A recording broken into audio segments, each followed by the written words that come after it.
Assalamualaikum warahmatullahi wabarakatuh. Alhamdulillahillazi khalaqal insana fi ahsani taqwim, summa radadnahu asfala safilin. Asyhadu alla ilaha illallah wahdahu la syarikalah wa asyhadu anna Muhammadan abduhu wa rasuluhu la nabiyya ba'da. Perkenalkan, nama saya Herni Syarifuddin dengan NIM 1811044 dari kluster 2. Baik, di sini saya akan memaparkan materi terkait dengan metode-metode pembelajaran. Terkhususnya pembahasan kali ini saya akan membahas mengenai metode ceramah. Nah, yang pertama saya akan bahas mengenai apa sih itu pengertian dari metode ceramah. Yang kedua adalah langkah-langkah dalam metode ceramah, dan yang terakhir adalah kelebihan dan kekurangan metode ceramah. Nah, yang pertama adalah apa sih itu metode ceramah? Metode ceramah adalah suatu metode untuk memberikan uraian atau penjelasan kepada peserta didik pada waktu dan tempat tertentu. Nah, adapun menurut pendapat para ahli, yang pertama, menurut Sagala, metode ceramah adalah sebuah interaksi melalui penerapan dan penuturan lisan dari pendidik kepada peserta didik. Nah, adapun menurut Sanjaya, metode ceramah merupakan metode yang dapat diartikan sebagai cara menyajikan pelajaran melalui penuturan secara lisan atau penjelasan langsung kepada peserta didik. Nah, menurut Roestia, metode ceramah ialah suatu cara mengajar yang digunakan untuk menyampaikan keterangan atau informasi tentang suatu pokok persoalan serta masalah secara lisan. Nah, adapun tahapan atau langkah-langkah dalam metode ceramah ini ada dua tahapan.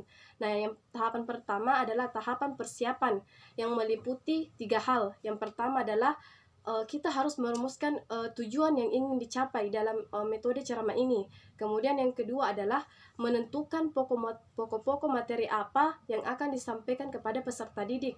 Nah, yang ketiga adalah mempersiapkan alat bantu seperti buku, spidol, dan lain sebagainya.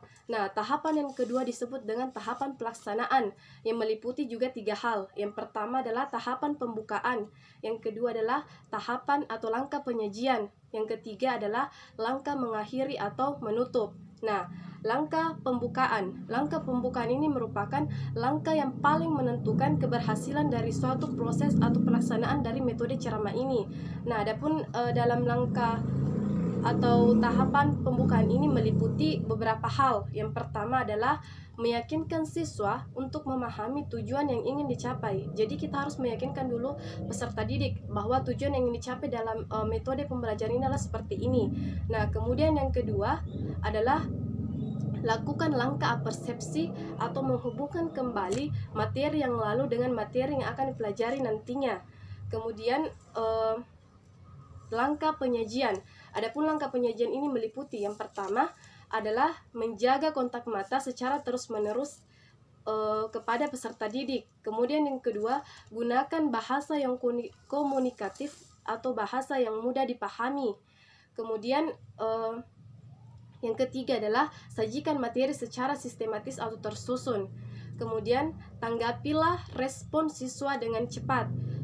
Dan yang terakhir adalah jagalah kondisi kelas agar tetap kondusif. Nah, kemudian langkah yang terakhir adalah langkah menutup atau mengakhiri. Nah, meliputi di mana langkah ini merupakan langkah yang bertujuan agar apa yang dipahami siswa tidak hilang, dan perlu adanya penciptaan kegiatan yang memungkinkan siswa untuk terus mengingat materi yang telah kita sampaikan.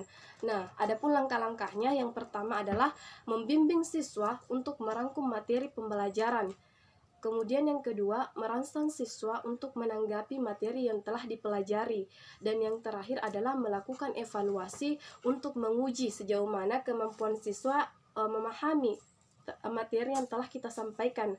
Nah, kemudian yang ketiga adalah kelebihan dan kekurangan dari metode ceramah. Nah, yang pertama, kelebihan. Metode ceramah merupakan metode yang mudah dan murah. Yang kedua,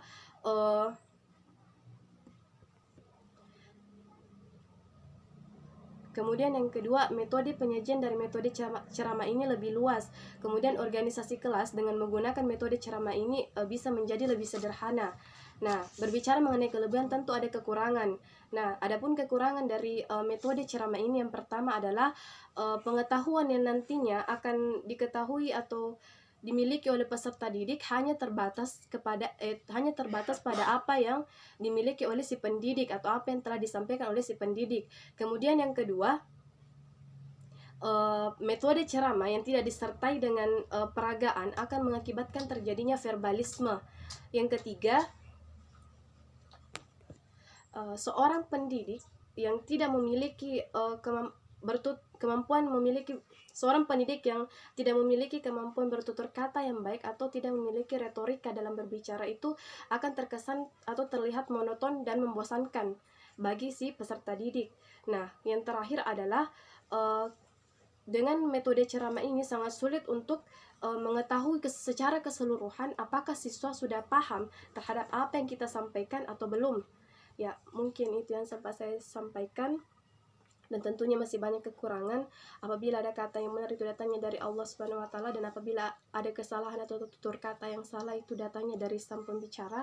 Lebih dan kurangnya mohon dimaafkan. Wabillahi taufiq wal hidayah. Assalamualaikum warahmatullahi wabarakatuh.